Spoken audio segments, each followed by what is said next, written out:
Assalamualaikum warahmatullahi wabarakatuh. Berjumpa kembali dengan saya, Bu Vita. Kali ini kita masuk ke materi baru, yaitu tentang inflasi. Setelah kemarin kita belajar tentang indeks harga, kali ini kita belajar tentang inflasi. Coba kamu lihat, di situ tahun 2000 uang 100.000 bisa 1 troli penuh keranjang belanjaanmu. Tapi di tahun 2008 hanya separuhnya. Dan di tahun 2016 lebih sedikit lagi. Itulah yang disebut dengan inflasi. Dengan nilai nominal yang sama, barang yang didapatkan semakin sedikit. Yes or no untuk inflasi? Bisa yes, bisa juga no. Misalnya ada yang namanya alat detektor jantung. Dia bisa dikatakan baik karena grafiknya naik turun.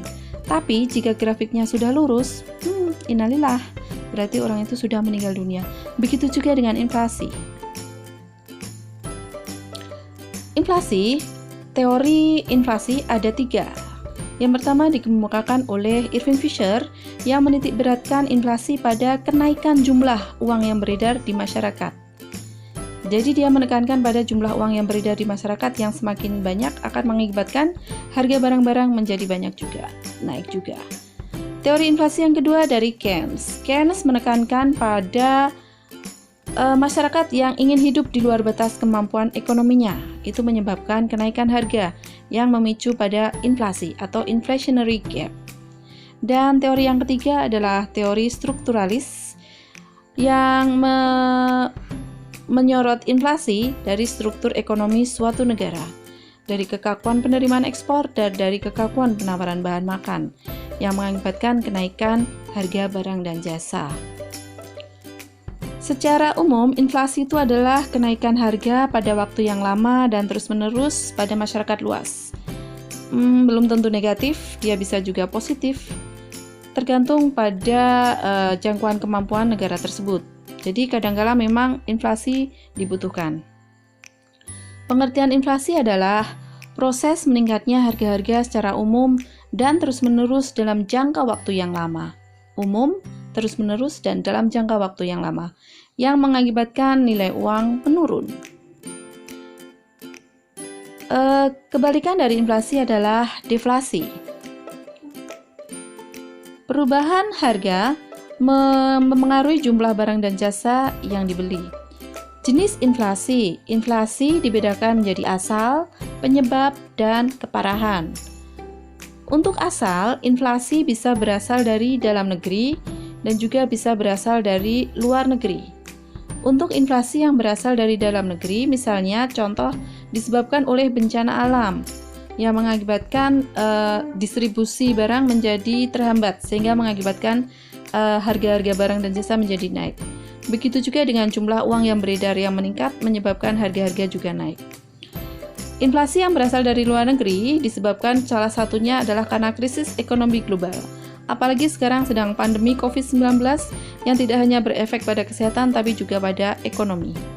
Begitu juga dengan naiknya harga bahan baku yang diimpor, mengakibatkan harga yang lain juga naik.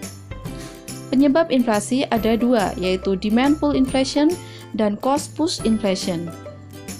Demand pull inflation itu merupakan inflasi yang disebabkan adanya tarikan permintaan dari masyarakat. Jadi adanya tarikan permintaan barang dan jasa yang banyak mengakibatkan harga barang dan jasa juga naik. Jadi untuk demand pull inflation itu terjadi karena adanya permintaan barang dan jasa yang melebihi atau yang lebih besar dibanding kemampuan pasar sehingga menyebabkan harga barang dan jasa menjadi naik. Biasanya menjelang event-event hari raya dan sebagainya. Dari permintaan Q1 menjadi Q2 bergeser ke kanan. Karena apa? Karena ada pergeseran harga dari P1 menjadi P2. Sehingga menyebabkan demand pull inflation bergeser ke kanan. Selanjutnya adalah cost push inflation. Cost push inflation adalah inflasi yang disebabkan karena adanya dorongan biaya. Misalnya ada kenaikan biaya bahan bakar minyak atau BBM yang mengakibatkan harga barang dan jasa yang naik, yang lain juga menjadi naik. Misalnya karena harga BBM naik menyebabkan ongkos distribusi juga naik. Akhirnya apa? Mengakibatkan harga barang-barang yang lain juga naik, sehingga penawaran akan bergeser ke kiri karena adanya cost push inflation. Bisa dilihat di tabel berikut ringkasan dari tadi, kenaikan harga BBM yang menyebabkan inflasi, desakan biaya, dan macam-macam. Ada di tabel tersebut, jadi kalian bisa baca. Selanjutnya adalah tingkat keparahan inflasi. Dibagi menjadi 4, ringan itu di bawah 10, sedang 10-30, berat 30-100, dan hiperinflasi atau sangat berat itu di atas 100%. Jadi naiknya lebih dari 2 kali lipat ya kalau 100%. Negara dengan hiperinflasi tertinggi di dunia masih dipegang oleh yang tertinggi, yang inflasi terburuk di tahun 2020 adalah negara Venezuela.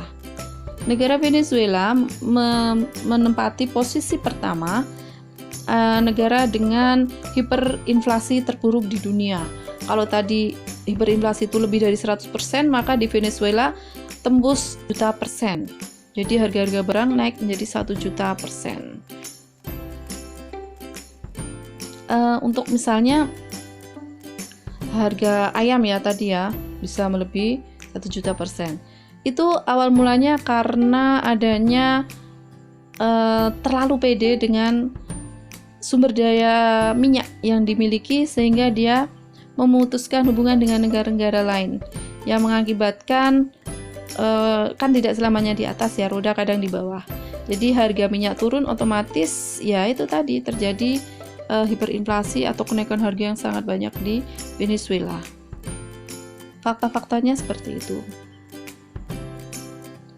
Wow, untuk mendapatkan tomat dengan 5 juta bolivar mata uang sana ya. Bahkan sampai gabutnya orang Venezuela menjadikan uang itu menjadi kerajinan atau souvenir. Gila. Negara selanjutnya selain Venezuela yang mengalami hiperinflasi itu adalah Zimbabwe. Kalau Zimbabwe itu karena kesalahan presidennya, yaitu Robert Mugabe yang menetapkan kebijakan pencetakan uang terlalu banyak, sehingga menyebabkan hiperinflasi. Bisa dilihat kalau belanja ke pasar bawa uang segitu untuk mendapatkan 3 butir telur ayam dengan harga 100 triliun, dan juga dia mencetak mata uang dengan nol terbanyak 100 triliun dolar Zimbabwe pada tahun 2009. Wow. Di Indonesia juga pernah terjadi hiperinflasi di tahun 1955 pada saat demokrasi terpimpin. Adanya hiperinflasi yang terus pemecahnya dengan redenominasi dan juga sunring. Inflasi mempunyai dampak positif dan negatif. Dampak positif bagi pemilik pendapatan tidak tetap, debitur, dan juga pengusaha besar. Dan dampak negatifnya bagi pendapatan tetap, kreditur, pengusaha kecil, dan juga perekonomian nasional. Itu mempunyai dampak yang negatif. Cara mengatasi inflasi antara lain dengan kebijakan moneter. Moneter berasal dari kata money, berarti berhubungan dengan uang. Kebijakan yang berhubungan dengan uang ada diskonto, pasar terbuka, kredit selektif, dan persediaan kas. Itu cara mengatasi inflasi yang pertama. Yang kedua adalah dengan kebijakan fiskal. Kebijakan fiskal yaitu mengatur tentang pengeluaran dan perpajakan. Jadi mengatur tentang pengeluaran pemerintah, dalam hal ini APBN, dibagi-bagi seperti itu, dan juga tentang penetapan pajak. Itu adalah kebijakan fiskal. Dan juga cara mengatasi yang ketiga adalah kebijakan non-moneter dan non-fiskal. Misalnya dengan kebijakan upah, kenaikan upah, pengawasan harga, pengaturan peningkatan produksi, dan lain-lain. Itu antara lain adalah cara mengatasi inflasi.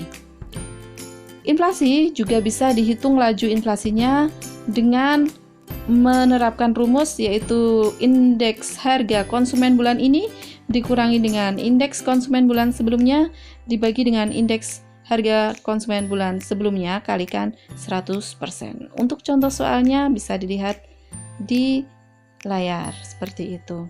Sangat mudah sekali anak-anak. Oke, terima kasih. Kita sudah belajar hari ini tentang inflasi atau kenaikan harga yang berlangsung lama dan terus-menerus. Terima kasih atas perhatiannya. Semoga bermanfaat buat buat kalian semua. Tetap jaga kesehatan, tetap sehat, tetap semangat belajar. Billahi taufiq wal hidayah. Assalamualaikum warahmatullahi wabarakatuh.